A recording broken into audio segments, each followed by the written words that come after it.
চশমা museum, a house of world class, জলট্যাক মোড়, বহরমপুর মডার্ন হোটেলের সামনে। আবারও পুলিশের দাদাগিরি। মুর্শিদাবাদের ডোমকল থানায় ব্যাংকের পাসবুক হারানোর অভিযোগ জানাতে গিয়ে পুলিশের হাতে আক্রান্ত ইমন কল্যাণ। জানা যায় তিনি আইআইটির প্রাক্তন ছাত্র। নিন্দার ঝড় শিক্ষিত মহলে। এই চাঞ্চল্যকর ঘটনার সাক্ষী থাকলো মুর্শিদাবাদের ডোমকল। আইআইটি খড়গপুর ও আইআইটি ভুবনেশ্বরের প্রাক্তন ছাত্র গবেষক ডক্টর ইমন কল্যাণ পুলিশের হাতে নিগৃহীত হলেন বলে অভিযোগ উঠেছে। অভিযোগ, ব্যাংকের পাসবুক হারিয়ে যাওয়ায় সাধারণ অভিযোগ জানাতে গিয়ে তিনি পুলিশের দুর্ব্যবহারের শিকার হলেন।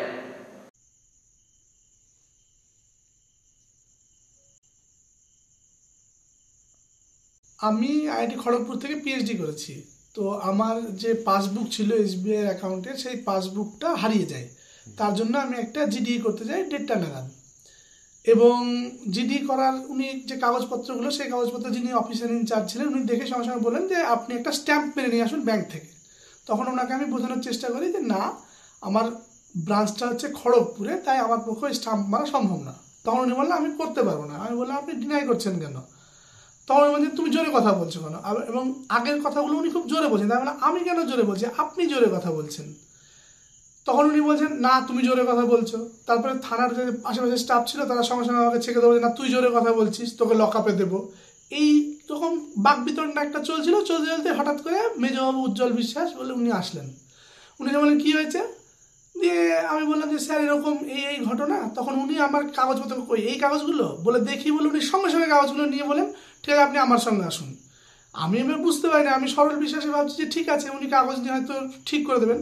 উনি আমাকে যেখানে জিডি লেখা হয় তার পাশ দিয়ে বাম দিক দিয়ে ঘুরলে, বাম দিকে ঘুরে যদি একটু এগিয়ে যায় করিডরে, সেই করিডরে পার্থসারথী মজুমদার যে আইসি আছেন, উনার ডান দিকের যে ঘর, একদম শেষ ঘর, যেটা মেজবাবুর ঘর, যেখানে সিসিটিভি নেই, করিডরে আছে কিন্তু ওখানে সিসিটিভি নেই, ওখানে আমাকে যেতে পারেন। ওখানে আমি ঢুকে পড়ি, আমি তো জানি না সিসিটিভি নেই।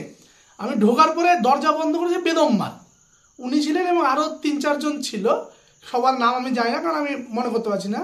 এবং অশ্রাব্য ভাষায় গালাগালি এবং আমার ব্যাগ খুলে নিয়ে টেনে ছিঁড়ে ফেলে দেওয়া। আমি ওনাকে বারবার রিকোয়েস্ট করেছি, দেখুন আমি পিএইচডি করেছি, আমি অশিক্ষিত ছেলে নই, আপনারা একবার খোঁজ নিয়ে দেখুন। কিন্তু ওনারা আমাকে অশ্রাব্য গালাগালি, মা বাবার গালাগালি, মানে বিভিন্ন ধরনের গালাগালি, এবং মা বেতের লাঠি দিয়ে, এবং ফিজিক্যাল অ্যাসল্টের বিভিন্ন জিনিস তো আপনারা দেখেছেন গায়ে যেরকম আছে, বিভিন্নভাবে মেরেছেন, লাথি, বুকে মার। তারপরে যখন আমি ফোন বের করে মাকে ফোন করার চেষ্টা করছি, তখন ফোনে মারতে যাচ্ছেন লাঠি দিয়ে, যাতে ফোনটা ভেঙে যায়। দামি ফোন, ভেঙে গেলে অসুবিধা হবে, ফোন কেড়ে নেওয়ার চেষ্টা করেন।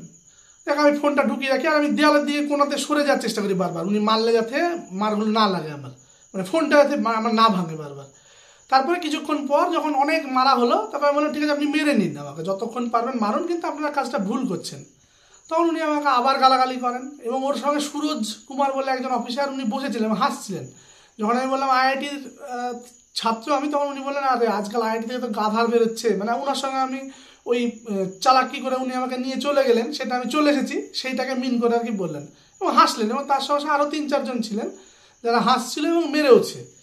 তারপর কি হলো, এইসব ঘটনার পরে ওনারা যখন দেখলেন যে আমি দুর্বল হয়ে গেছি, মার খেয়ে একদম ক্লান্ত, উইক হয়ে গেছি, তখন ওনারা বললেন যাও ওকে লকআপের পাশে গিয়ে বসে আমাকে লকআপে ঢোকাবো। আমি লকআপের পাশে যারা ওই বসে থাকে কয়েকদের সঙ্গে ওখানে বসানো হলো আমাকে। ইতিমধ্যে আমার মা বাবা খবর পেয়ে, আমি ফোন করি মা এবং বাবাকে, মা বাবা খবর পেয়ে আসে। এসে ওনারা যখন আমার কথা বলতে যান কেন মেরেছেন, তখন ওনাদেরকেও প্রচ্ছন্ন হুমকি দেয় যে আপনাদেরকেও এখানে ঢুকিয়ে মারবো এবং ঢুকিয়ে নেবো। এবং আমাকে বারবার, আমি মা বাবার সঙ্গে কথা বলতে যাচ্ছিলাম, ওনাদেরকে মানা করছিলাম যে তোমরা যেও না, তোমাদেরকেও কিন্তু ওখানে সিসিটিভি নেই, মারার চেষ্টা করবে না। এবং আমি নজরুল ইসলাম সাহেবকেও ফোন করেছিলাম সেই মুহূর্তে যে এইরকম ঘটনা ঘটেছে।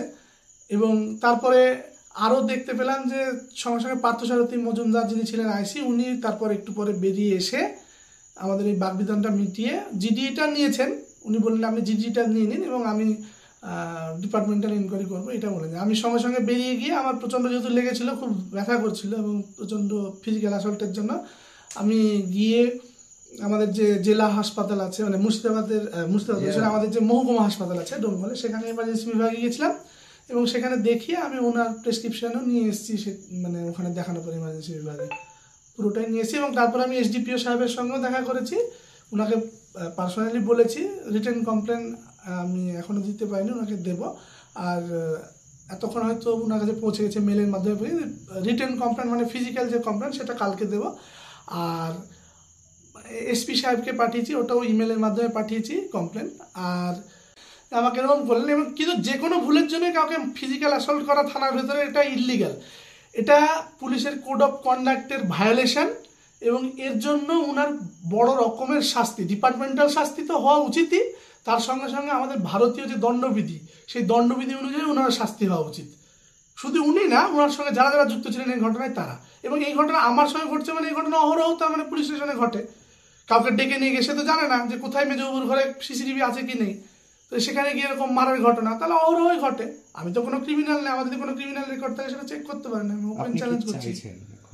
আমি শুধুমাত্র চাইছি এই ঘটনার সঙ্গে যে যে ব্যক্তি জড়িত তাদের ডিপার্টমেন্টাল এনকোয়ারিও হোক, তাদের কড়া শাস্তি হোক, এবং ভবিষ্যতে যেন এই ঘটনা না ঘটে, এবং বিচার বিভাগীয় তদন্ত হোক। বিচার বিভাগ আমাদের ভারতীয় দণ্ডবিধি যে যে আইনে ওনাদেরকে মামলা করা দরকার সেই মামলা করুক সবাই, মানে যে এসপি আছেন, যিনি এসডিপিও আছেন, এসডিও আছেন, ওনাদেরকে আমি রিকোয়েস্ট করব, এবং সেই সঙ্গে ওনাদের বিরুদ্ধে যেন কড়া ব্যবস্থা নেওয়া হয়, এবং ভবিষ্যতে যেন এই ঘটনা আমাদের ডোমকল মহকুমায় না ঘটে সেই জিনিসটা যেন করা না। আমার মতন লোক একটা, আমার বাড়ি এখানে কাছে, আমার ঢিলছোড়া দূরত্বে বাড়ি, সেখানে আমাকে না জেনে আমার সাথে কোনো খোঁজ না নিয়ে মেরে দিল। যদি একটু দূর থেকে কেউ কমপ্লেন নিয়ে আসে তাকে তো মেরেই ফেলবে হয়তো লকআপের মধ্যে ঢুকিয়ে। আর আমাকে এরকম প্রকাশ্য দিবালোকে করছে, রাত্রি হয়তো কাউকে মেরে ফেলতেই পারে পুলিশ, কিন্তু অস্বাভাবিক। পুলিশের বিরুদ্ধে আমার দেখুন, পুলিশের সবাই খারাপ নন, কারণ এর মধ্যে থেকে যিনি আইসি ছিলেন পার্থ সারথী মজুমদার, উনি কিন্তু আমাকে বাঁচিয়েছেন, উনি নিয়ে এসছেন।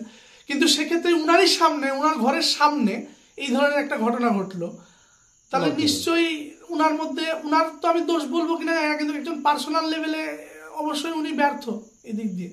সেই আমার নাম ইমন কল্যাণ।